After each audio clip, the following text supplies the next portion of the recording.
Tell Macha. Yeah, just got done with the movie. I really enjoyed the first half, okay, but the second half, wow, don't even ask me. I don't know what to say, man. Hey, one second, Macha. What are you recording? Close it.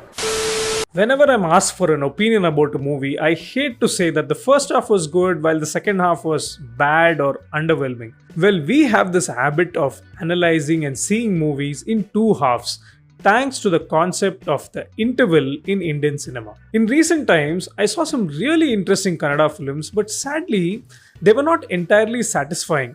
It is the feeling that you get after having this huge meal. Some items on the plate are really tasty, while some don't impress you. Somehow, you don't get that feeling of having this wholesome meal. Kannada films have faced the problem of the curse of the second half. I'll start with Pepe. The film was supposed to offer a mass image to Vinay Rajkumar, and it does to an extent with some great high moments. The film opens in an epic manner and the story is established well. You sense the tension between two groups in a village divided by privilege and caste. After doing all the hard work, director Srilesh throws his hands up in the air in the second half and the movie crumbles under the weight of its own expectations. The basic element of writing is to evoke emotions from the audience. In the second half of Pepe, due to the continuous action sequences, there's absolutely no room for drama. Now when you have stopped caring for the characters, why would you be interested in seeing the hero kill thousands of people? The director struggles to take the story forward, and that's a huge problem. Caste discrimination, women empowerment, and a host of characters, they're all there, but they don't come together properly to make a solid second half. Pepe hints at a sequel, and there is a problem with films that come in two parts. The first part is always used to set up the story, but when you lose the trust of the audience in the first part, how can you convince them for a sequel? Let's talk about Bheema, a hit film. Now, could it have been a better movie? Well, yes. The first half is a breeze with many theatre-worthy moments mixed with Charan Raj's fabulous score.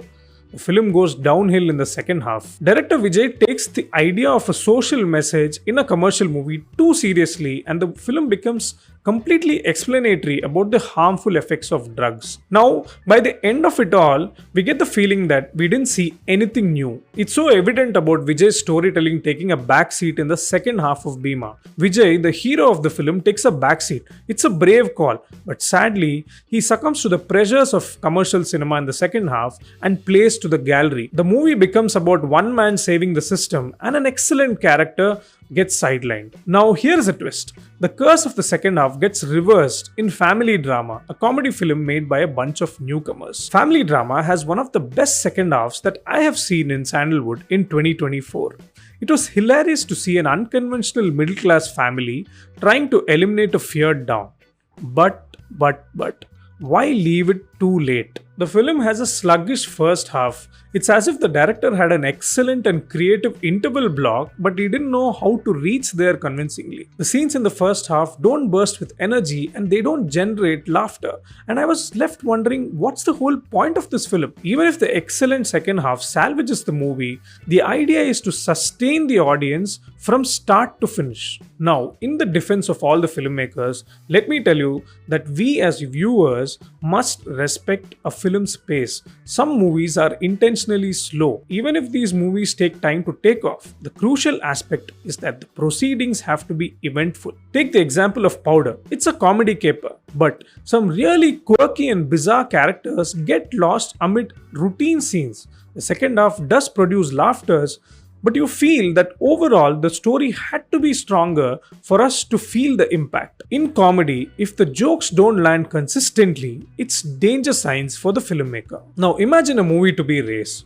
It could be a long distance run or a sprint, but the crucial aspects are the starting point and the concluding point. But we have often seen movies that start at one track and completely end up in a different track. Laughing Buddha almost suffers from this problem. It's a film with two different arcs. Laughing Buddha begins with a delightful premise. It talks about the fitness issues of police officers who are often ridiculed for their pot bellies.